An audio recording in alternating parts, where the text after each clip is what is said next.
حياكم الله. إذا الآن عرفنا الفرق المتأهلة لدور الثمانية لدوري أبطال آسيا للنخبة بعد نهاية دور ال16. نقول مبروك لنادي الأهلي السعودي فوزه على الريان اليوم وتأكيد التأهل الرسمي إلى دور ال16. نقول مبروك لنادي الهلال الفوز الاكتساح ب4 أهداف مقابل لا شيء عن نادي بختكور الأوزبكي. إذا الآن السد ونادي النصر، نادي الهلال ونادي الأهلي، 3 فرق سعودية وفريق واحد اقطري اللي تأهلوا عن الشرق لدور الثمانية في انتظار اكتمال النصاب الآخر من الشرق. احنا غربهم شرق، وبالتالي راح يصير تجمع في المملكة العربية السعودية تحديدا في جدة، دور الثمانية ودور نصف النهائي والمباراة النهائية على كأس آسيا للنخبة. طبعا راح يكون في تجمع في السعودية وراح يكون في قرعة، والقرعة هذه مشروطة، لا يتقابل فريق الشرق مع الشرق وإنما يتقابل الغرب مع الشرق بهذه الطريقة. في الدور قرعة الدور ربع النهائي ستقام يوم الاثنين 17 مارس وسيتحدد عبرها مباريات الدور ربع النهائي اللي راح يلعب فيها فريق من الغرب أمام فريق من الشرق، ومن ثم من سيواجه ومن سيتواجه في الدور النصف النهائي. محمد سويلة مبروك، الله يبارك فيك. فوز الأهلي، مبروك لكم أيضا فوز الأهلي فوز الهلال جميعا. الله يبارك فيك بكل تأكيد. وإحنا نقول هارد لك نادي الريان وحظ أوفر إن شاء الله في البطولة الجاية. الريان وصل لدور ال16، إن شاء الله نطمح أن الريان يكون إذا تأهل إلى البطولة القادمة نقول إن شاء الله الريان يعني يحقق أحسن من هذا الدور اللي إحنا وصلنا له. اليوم الأهلي فاز علينا 2-0 في جدة في ملعب الإنماء، ورياض محرز هو اللي سجل الأهداف في الدقيقة 77 و83. تفضل. بكل تأكيد خالد، أول شيء نقول الحمد لله، مبروك للوطن بكل تأكيد. أنت تبغاني أختصر يا خالد؟ جريت إذا سمحت، لأن عندنا بس الأهلي ترى على فكرة حضوره ينومس ودنا نعطيه حقه يعني. أنت كريم والأهلي يستاهل.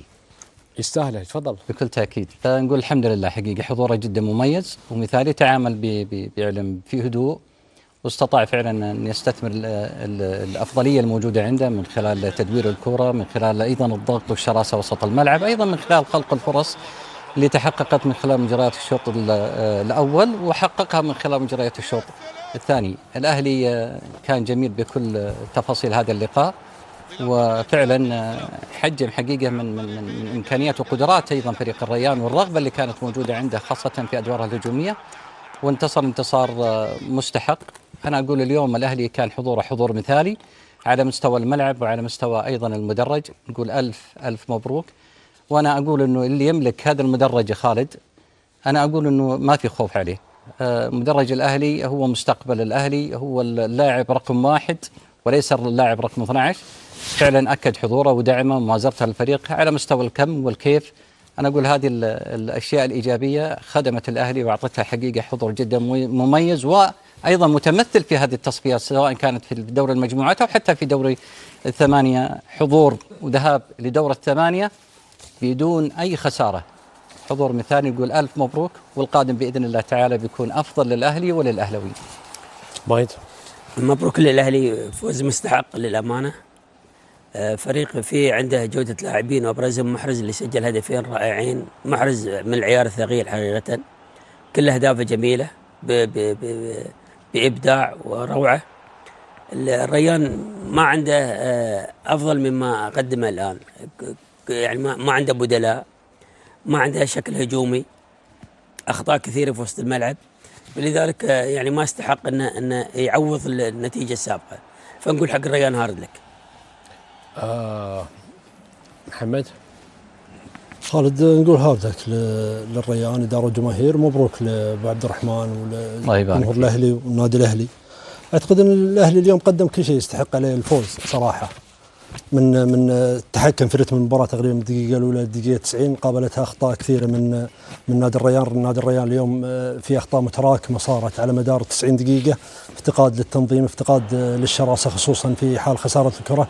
تقريبا أن لاعبين الريان لما يفتكون الكرة يلعبون اللاعبين الأهلي بالتمريرات الخطوة، هذه بينت في الهدفين.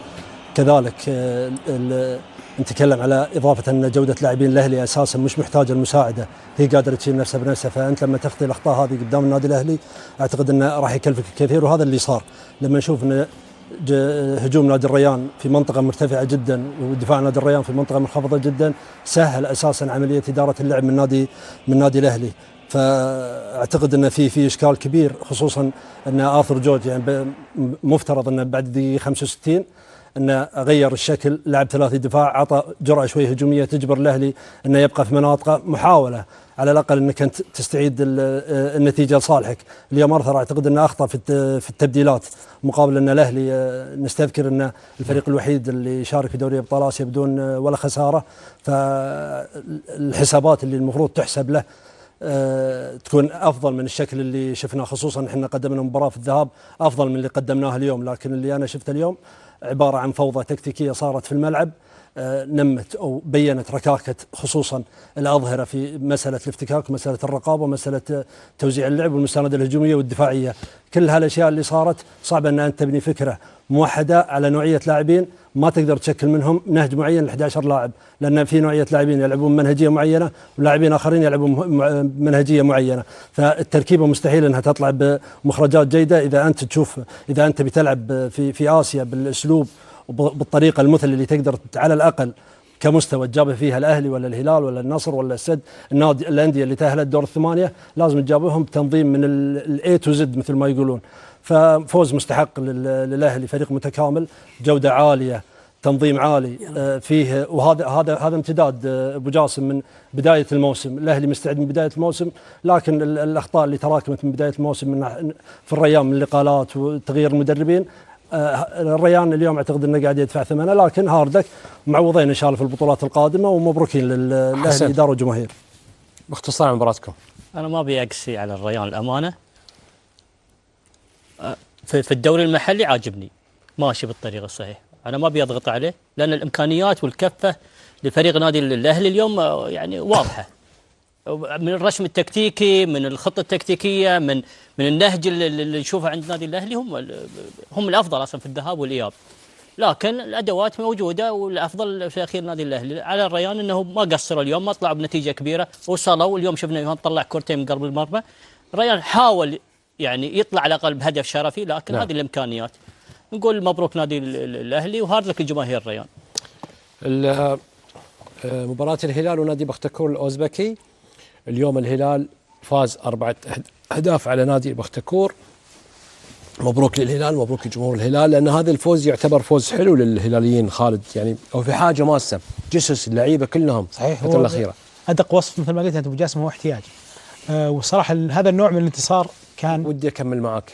هذا النوع من الانتصار حلو، إيش راح يعطينا لكن بعد الفصل. بعد يا خالد تقول لي؟ كنت بتكلم ابو جاسم على حاله واحده بس، افتكاك لعيبه الهلال والتحول. انا عندي نقطتين بتكلم عنها. هدف الهلال الثاني اللي كان فيه مجهود كبير من محمد كنو، يمكن ابو علي اكثر واحد اشاد فيه بين الشوطين، والهدف الثالث اللي هو البلنتي اللي كان فيه افتكاك صحيح من حسان تنبكتي. هذه الهدفين لو تلاحظ ابو علي ذكرها حتى بين الشوطين، لحظه الافتكاك هو معاقبه بختكور من الخروج من الملعب.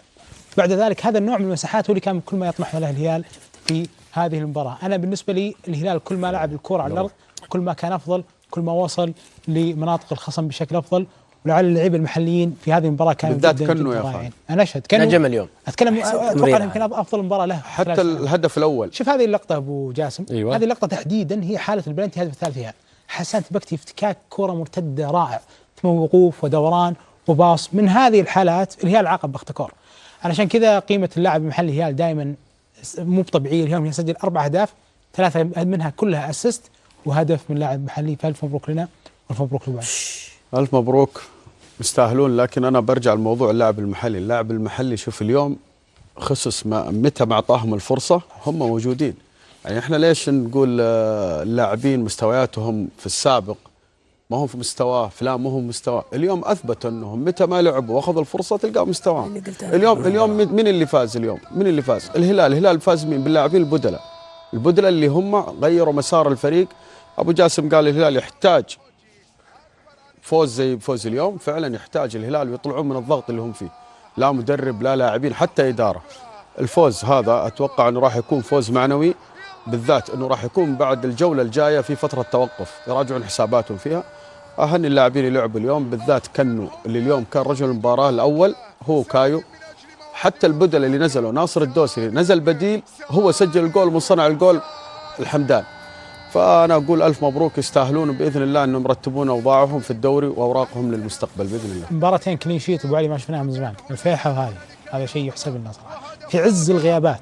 لودي البلاهي كان متروفيتش.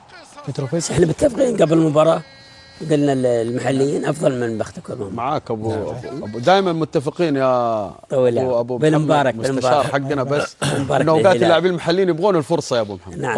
مبروكين يا شباب، مبروك نادي الهلال، مبروك نادي الاهلي، مبروك نادي السد، ومبروك نادي النصر. بس باختصار مايد، 3 من السعوديه، 1 من قطر. طبيعي ومتوقع، عطفا على التحول الكبير في الدوري السعودي، دوري روشن بجودة اللاعبين وكم الكبير من اللاعبين المحترفين، فيعني أمر متوقع وبرافو عليهم. يعني هم عند التوقع حتى الآن 3 فرق شيء مش بسيط. طيب خالد، في نقطة أيضا، إذا كنا بنتكلم مثل ما ذكر أبو محمد على نوعية اللاعبين اللي موجودين عندنا، هدف محرز أنا أقول له بس يجيب لنا حقيقة هدف فعلا يأكد لك هالقيمة اللي موجودة في الأندية السعودية. يعني الجول حق محرز، لا بس انا ودي نتكلم عنها. ما يا رجال محمد، انت ما تطلع الاشياء اللي تصير تحت الهواء. انا قلت انه هو مهم. لا هو مهم. تكلمت عنه انا، حتى حقه. لا يعني ودي حقيقه حتى الزملاء يا اخي المحللين يعني على اسماء حقيقه لها مكانتها، ودي نتكلم عن مثل هذا الهدف، عن امكانيات اللاعب، لانه يمثل اضافه للدوري السعودي وللاهلي، وايضا حقيقه هدف مش طبيعي. مو اي لاعب يعني في مسافه قصيره جدا. الهدف الثاني وقدره في التمرير. الهدف الاول هدف محرز. انا ودي اسمع حتى راي الزملاء فيه، لانه شيء جميل جدا. ان شاء الله بسوي لك حلقه خاصه معاهم. لا والله انا حقيقه حلقه ما تكفي له، في مهاره لاعب وهذه اصلا كرات محرز. خالد عبد الرحمن، انت الظاهر في شيء في خاطرك وقلت تبارك الله فيك. على فكره رياض محرز بس بشكل سريع، في 23 مباراه في الدوري السعودي سجل 5 وصنع 5 فقط، لكن يختلف وضعه في دوري الابطال، سجل 8 وصنع 7 أهداف. ما شاء الله. يعني هنا يبين لك أن ربما واجه فرق لم تكن قوية في المنظومة الدفاعية، لكن واضح أن المنظومة الدفاعية في الدوري السعودي أقوى، لذلك أنت تشوف ما صنع إلا 5 وسجل 5. الغريب خالد الغريب أن إيفان توني الهداف أبعد كرتين من المرمى. لعب مدافع. لاعب مدافع. كرتين هدفين. اي والله. اللي أنا بقول لكم شيء ثاني، أن نكتفي بهذا الآن، بس لا تجرح المجروح. فاصل ونتواصل وياكم.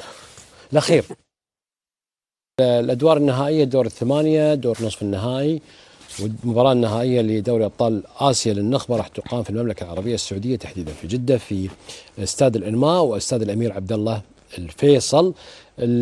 راح يكون في قرعة إن شاء الله في جدة بتاريخ 25 أبريل. آسف المباراة راح تكون المباراة من 25 أبريل إلى 3 مايو، والقرعة راح يكون في 17 أبريل إن شاء الله.